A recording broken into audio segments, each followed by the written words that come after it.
UFP, the United Federation of Podcasts.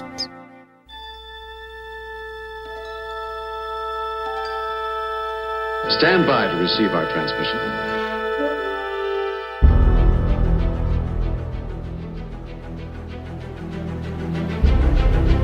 You're listening to Star Trek Weekly News. I'm Tony Robinson. In this week's news we ask, when is Captain Picard coming to TV?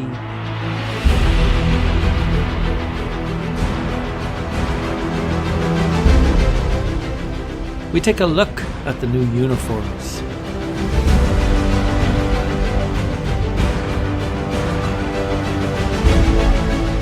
All this and more, coming right up.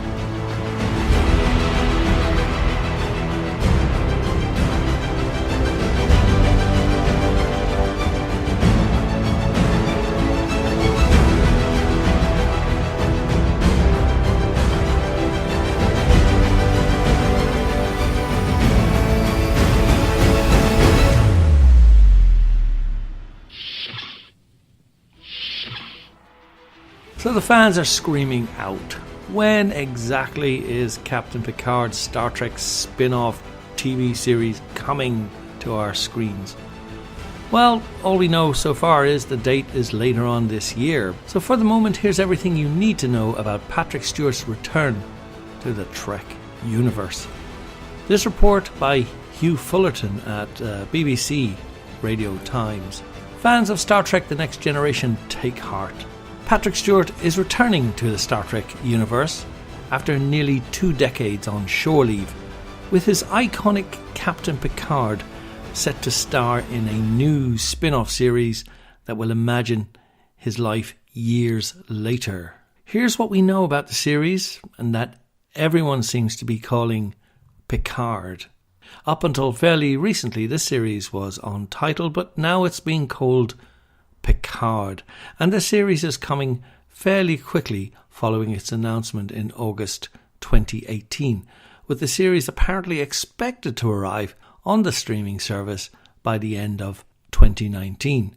The boss of CBS All Access, David Nevin, said there is a huge anticipation for PICARD, and that will premiere at the end of the year. And according to industry rumours, the series will begin filming in April, so perhaps it's already started as we speak, and wrap up in October for a 10-episode series. This might be cutting things a little fine for the 2019 airing, but it's still technically possible. For fans expecting to see the new series in the UK, the series will be streamed exclusively on Amazon Prime Video, and of course 200 other territories outside of America, with each episode dropping within 24 hours of its premiere in the US.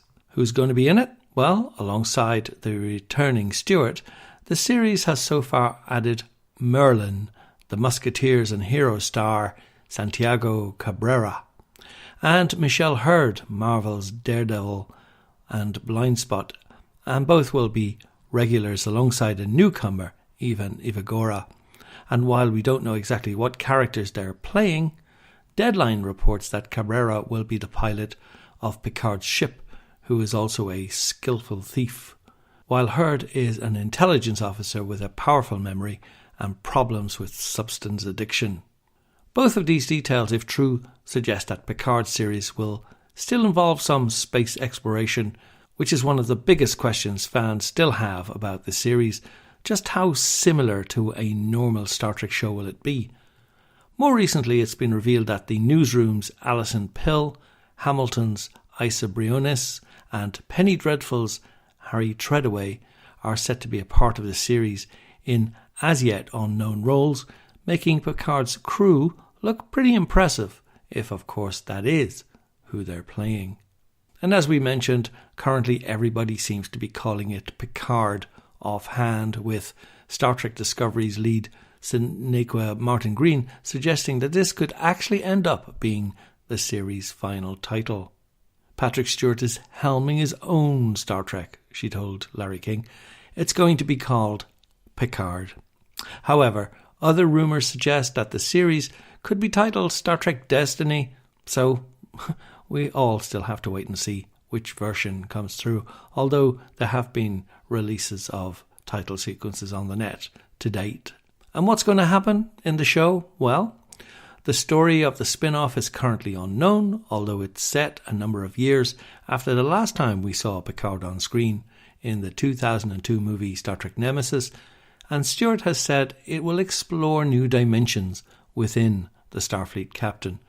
He may not, and I stress, may not, be a captain anymore. He may not be the Jean-Luc that you recognise and know so well, Stewart told an audience in Las Vegas.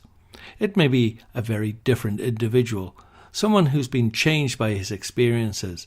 20 years will have passed, which is more or less the time between the very last movie, Nemesis, and today.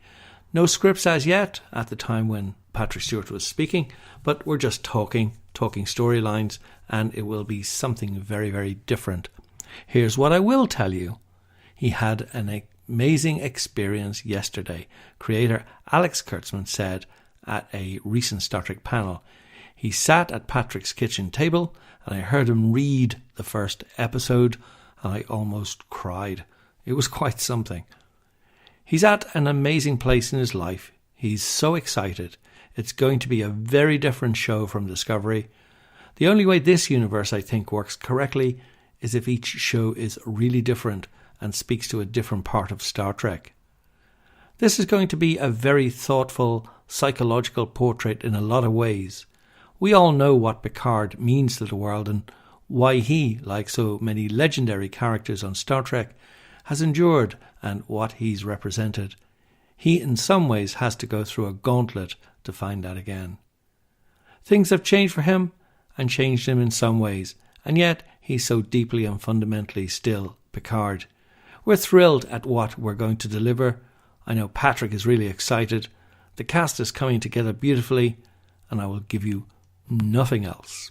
Of course, rumoured details about some new actors cast may offer further clues about the direction of the story. Stewart's old Star Trek TNG co-star, Jonathan Frakes, is reportedly directing a few new episodes of the series, having previously taken the captain's chair for episodes of Discovery, Deep Space Nine, Voyager, and even multiple episodes of TNG while he was still acting on it. At the moment, it's unclear if any other TNG characters will have a role in the series. And that's what we have on Star Trek Picard to date. More next week as news comes in, so do tune in on Mondays to Star Trek Weekly News. Well, our very good friend of our network who is called Aaron Harvey and who writes for trekmovie.com.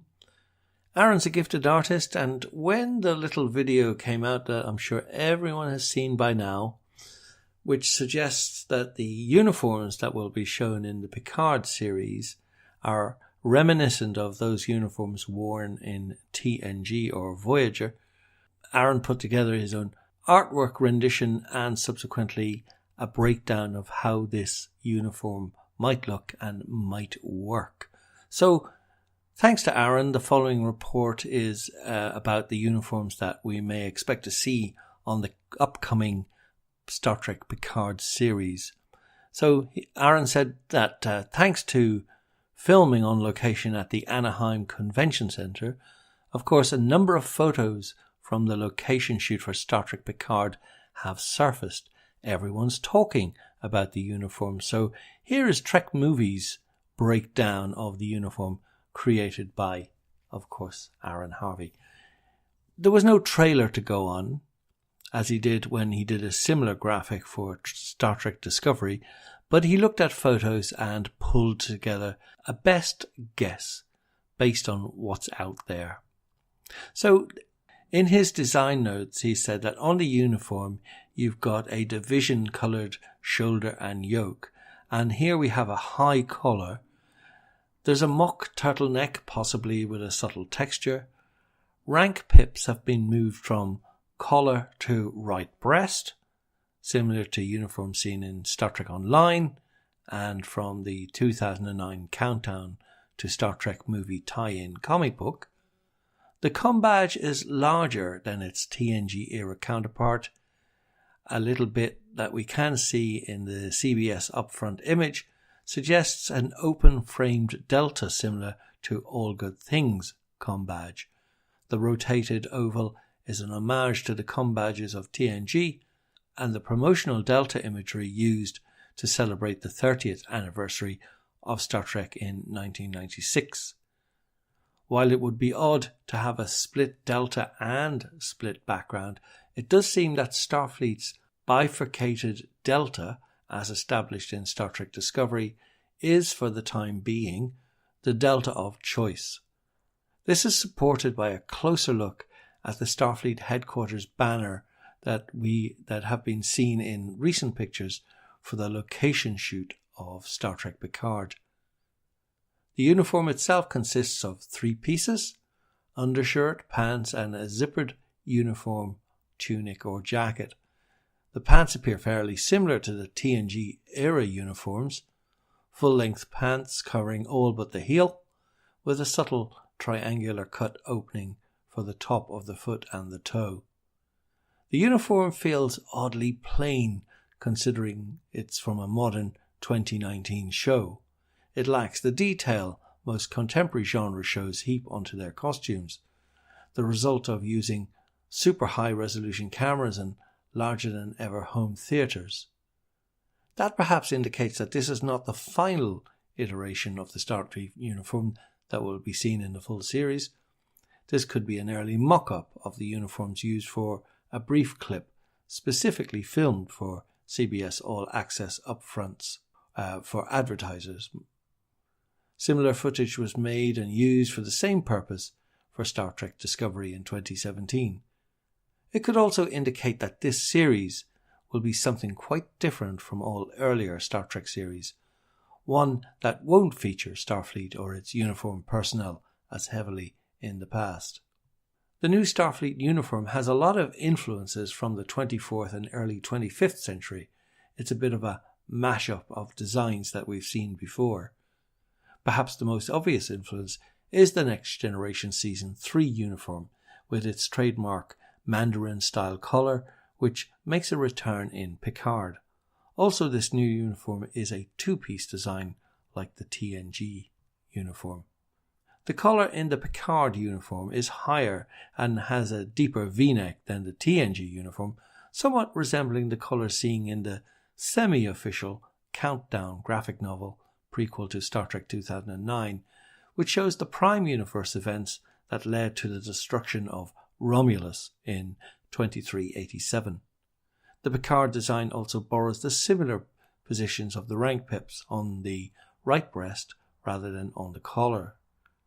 Perhaps the second most recognizable design influence is that the division color is on the shoulders while the rest of the uniform is black.